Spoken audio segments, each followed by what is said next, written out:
With Ukraine losing ground to pro-Russian rebels and Russian President Vladimir Putin calling for statehood of the regions, the West is weighing its options. In the U.S., there are increased calls to provide weapons to Kiev to even the odds. Connie Kim has the latest.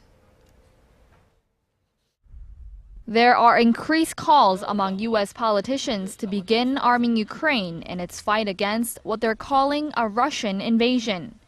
Robert Menendez, the head of the Senate Foreign Relations Committee, said Russian President Vladimir Putin must pay for his, quote, aggression.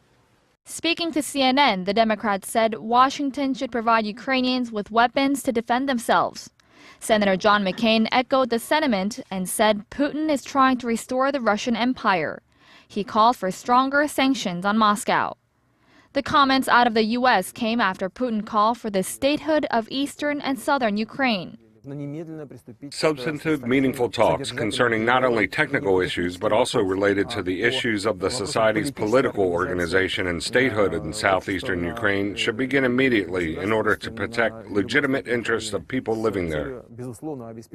President Putin added that Russia as a state could not stand by and do nothing while its people were being shot at by Ukrainian forces. Russia had previously called for federalization that would give greater rights to eastern Ukraine, but this is the first time Putin has called for statehood. Putin's spokesman later insisted that the statement did not amount to an endorsement of the separatist rebels and that only Kiev can reach an agreement with them. Pro-Russian separatists have been gaining ground on Ukrainian forces in eastern and southern Ukraine.